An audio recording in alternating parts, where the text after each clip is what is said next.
Alright, tonight we're going to do a digital dash tour. So,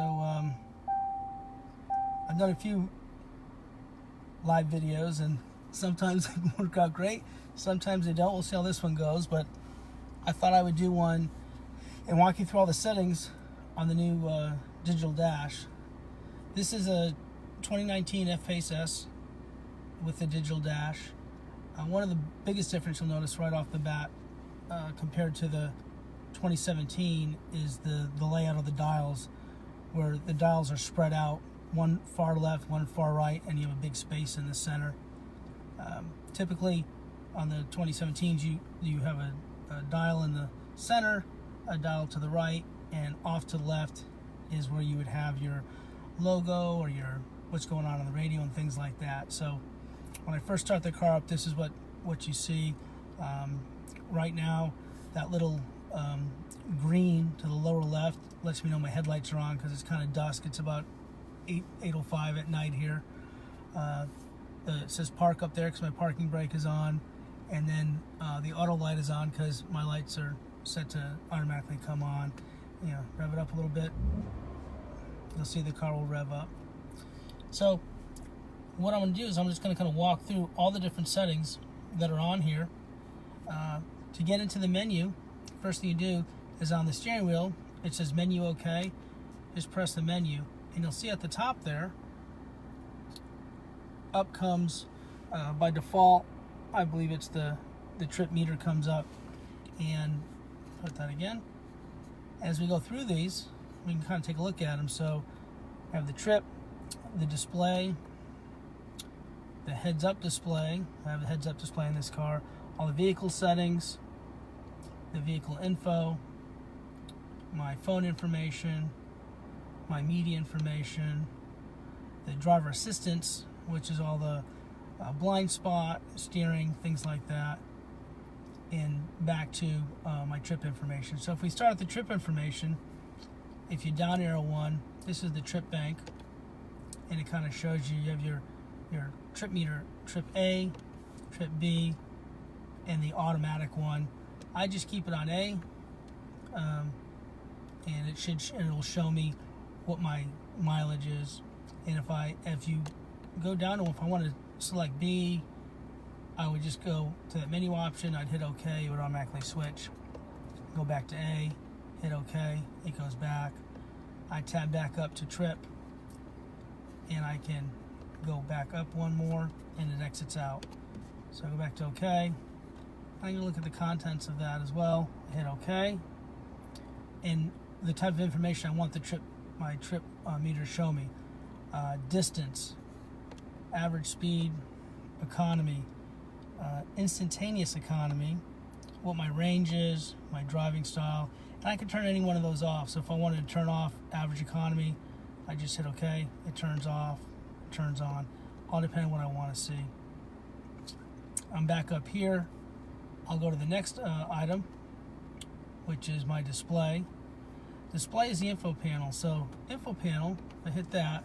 That's the thing that's in the very center of the screen, where when we first started, you saw the car, the picture of the car. So if I'll show you what that is. So if I just escape out here, that silver F-PACE in the middle, that's the info screen that we're going to be working on.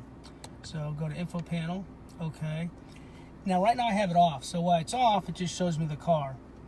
If I go to media, and now we go up there, we go out, my media is off. So if I turn on the radio, lead rates and so forth, it's going to show what I'm listening to.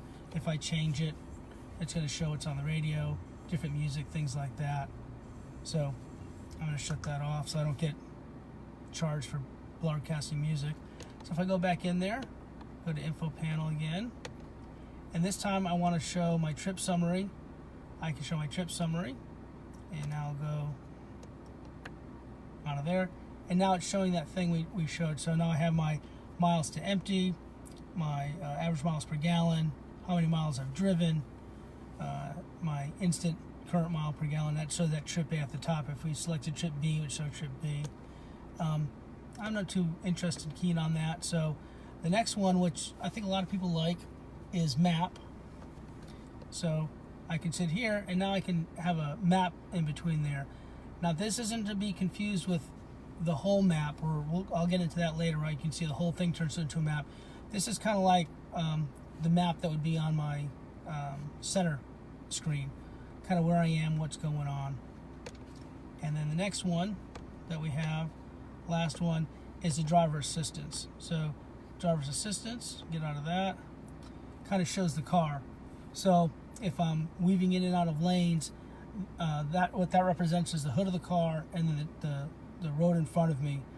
And when you're driving straight, they light up green. So I'll do a video where I'm actually driving and we can see how these things operate while I'm driving.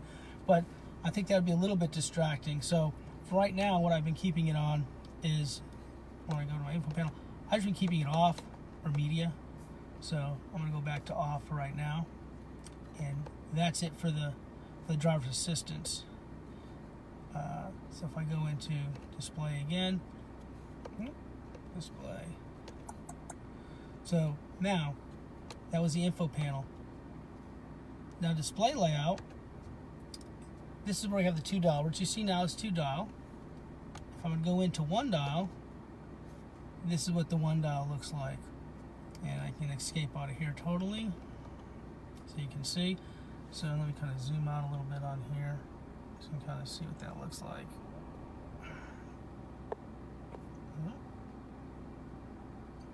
So now I have the 1 dial in the center, have the tachometer on the outside, mile per hour in the center, and then my gear shift in the middle. And you can see now I kind of have the info panel where the silver car is off to the left. We go back in, and I can go into my left panel info, what I want to show there. Well, I want driver's assistance. My media right now I have it off.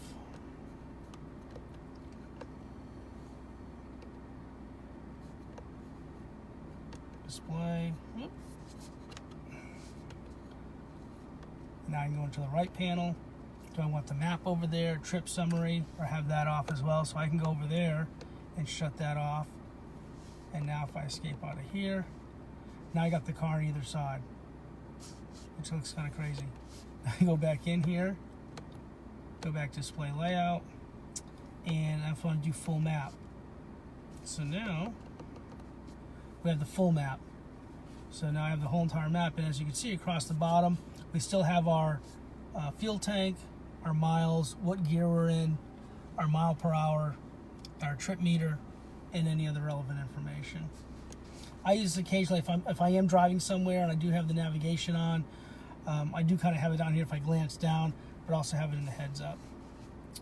And go back down to display layout, media, the media display. Now, as you can see, has a speaker in the background. This gives me mile per hour and all my media information. So I'll turn the radio back on. It'll kind of show what the radio station is, who's playing, what song is playing. I guess this is if you're really into your music, or if you really want to see what's going on. It's kind of an interesting view. It's not one I'd probably keep on that much. And go back to layout. And then the driver assistance layout is this one, which gives us now the whole entire screen, which is a lot larger view. And so for driving, it's going to show us as if we kind of veer off the road, one side will turn red, the other side will turn green. If you're doing well, both lines will show green. So this is kind of like almost like a real clean view, because you just have basically your mile per hour. As you can see, there's no tachometer. So I'm going to go back. I kind of like the 2 dial layout. So we'll go back to 2 dials, and there we are. And now we go back into display. And we have units, which is basically speedometer. I can do mile per hour or kilometers. If you live in the US and you want to think you're going really fast, you can go to kilometers. It looks like you're going really fast. I keep mine at miles per hour. Let's see. The trip, if I want to do miles, mile per hour, kilometers, same type of thing. Now we have pressures. I'm showing it in PSI. You have kilopounds and then bar, depending on where you are in the world. And then temperature, which is going to be Fahrenheit and Celsius. And I know the U.S. is the only one in the world. Well, I guess there's one other country that still uses Fahrenheit. Everyone else uses Celsius and metric. So go out of here. And the last one is language. You can pick a language. I have it set for U.S. English for right now. And those are all the settings under display. Hey, Stuart. I see he's said hello. So now from display, we had, next one is heads-up display. Now the heads-up display is basically, we can enable it or disable it, and that's the thing that floats in front of me on the screen. If you haven't seen heads-up display, basically, let me see if I can adjust this and kind of show you if it'll even pick up on this. Not sure if you can actually see it there. Kind of zoom in a little bit. There we go. Yeah, kind of focus a little bit. Kind of see what I see. So when I'm driving, right now it's in park, 0 miles per hour. It'll show the latest, whatever sign I passed last. It'll read the actual street sign. So last street sign was 40 miles an hour. If I put this in gear, I'm trying to do this without killing myself. It's going reverse, neutral, drive, go back to park. So that's the heads-up display. I'm going to go back to here, kind of zoom out. There we go. Line this back up, lock this down. So on this here, if you go into the heads-up display, I can enable it or disable it. If I disable it, now it just goes black. There's nothing there on my screen. I don't see anything on the screen. Turn it back on. I can adjust. Oh, I guess initially I just turn it back on. So now it's showing me the Jaguar logo. It's showing me a green Jaguar logo, and then it comes back up with everything. The next one is brightness. I can adjust the steering wheel to up and down for my brightness, how bright I want it. It's actually really bright. This is the version 2.0 in the 2019s. The 2017s and 2018s had version 1. And you had a hard time, if you were wearing polarized sunglasses, it was really hard to see it. It was there, you can see it, but it was just kind of hard. The new one, no problem with polarized glasses. So if we're gonna escape back up out of here, the next one is position. You can adjust it where it floats in your field of view. So if you're a little taller, a little shorter, it kind of moves up and down the adjustment. And then the next one is the content, what I want to see on there. Driver's assistance, navigation, the traffic sign recognition, what gear I'm in, things like that. And you can turn those off or turn them on, depending what you want to see on there. And that's everything in the heads-up display. The next one is the vehicle settings. So the first one we'll get into is our security features. On our security features, let's take a look here. We have my audible lock warning. And what that is, I have that turned on, so when I double click the button, it'll give me that beep. So I'll hear a lock. The next one is two-stage unlocking. Two-stage unlocking is, if that's turned on, like if I turn it on there, when I unlock the door, if I grab my driver's door handle or I use the remote and it unlocks, it only unlocks the driver's door. All the other doors remain locked. And if I hit unlock again, it'll unlock the rest of the doors. Or if I hit unlock twice on my remote, it'll unlock all the doors. This is good if you're, worried about, by yourself in a parking garage. When you unlock your door, you don't want somebody to maybe be crouched down on the passenger side and jump in your car. So for me, I'm not too worried about that. That and the fact when I open the door, my wife's always yelling at me about not opening them up at once, so I keep it turned off. Driveway unlock, that's how fast you want to go. You can turn it off. So let's say when you get in the car and you start driving, when I reach 5 miles per hour, the doors automatically lock. And you can set that for different mile per hour. So, as you can see, 10, 20. If I want to set it to 20 miles an hour before they lock, 10 miles an hour. I set it to 5. So once I start rolling away, doors are locked. Or you can totally shut it off. I like to keep it on. You never know. You forget you're somewhere and somebody, wants to carjack you. Those are 3 security features that are security features. Exterior lighting, auto high beam. I'm on. I have the auto high beam. I turn that on, so when I'm driving, the high beams will automatically come on when it's possible. And my high beam information, I have it set for 1 second. It's telling me to pull back to activate it, depending how long you want to keep that active for. Let me go back here. And what side am I on? Is it a right side?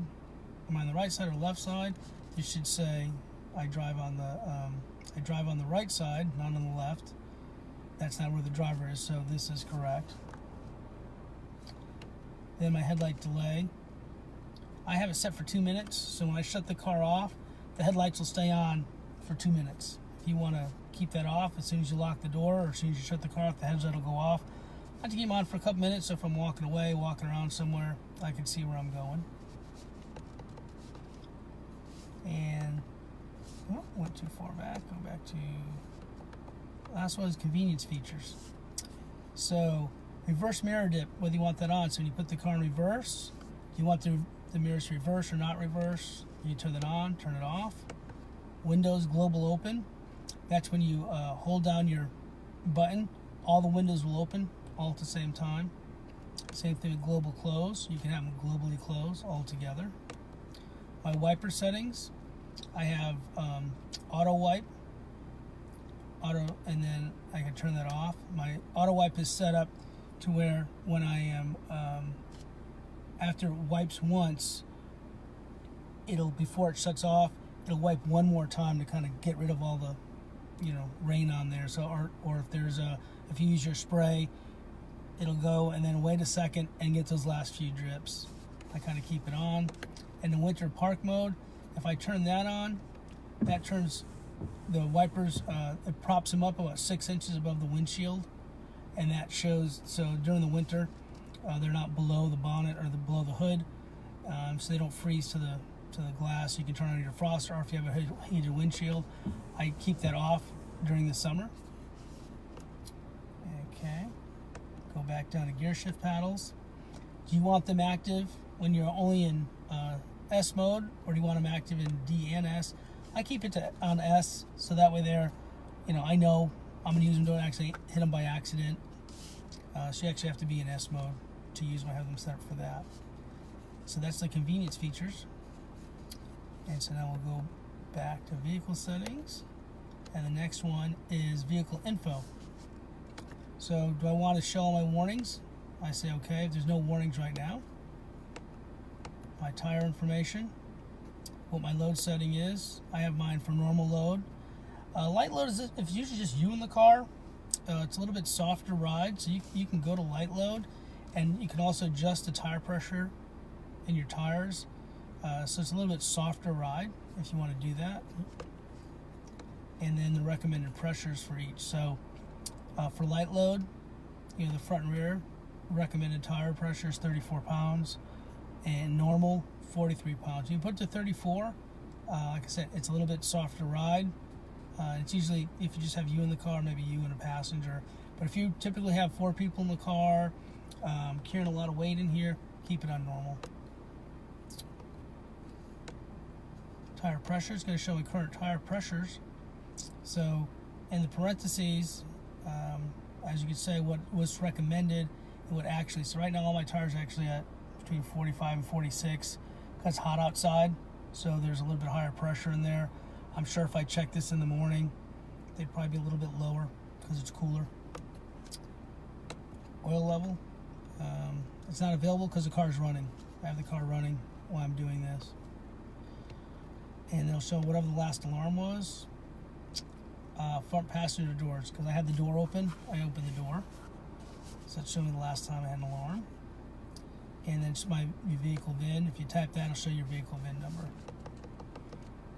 Alright. Phone. I go to my list of recents, who I called recently, phone numbers I called. Okay, we'll go back. Hit okay. Phone. And media. So now I can go to the different sources. So I have my sources if I want to switch between satellite, my phone, online media. I can just pick one while I'm driving and select that. I go to my favorites. So I have some favorites here on right now I'm on the radio, so here's some favorites I just kind of have on my radio, and it kind of tells me what song is playing if it knows. If I want to find particular audio, I can go through, and here's all the channels right now that are playing on FM, so I can kind of go through while I'm driving and look at all that stuff. And if I want to change the band to AM or FM, because I'm in the radio. So if I was to change the source to XM, I haven't activated the XM satellite. I'm going to do that on the 1st of the month, a couple days here. I can go in and do all my satellite stuff. It goes through the same type of thing. And I believe the last one we haven't looked at, let me see, driver's assistance. So we'll go through here. I have collision avoidance, so my Ford alert is turned on.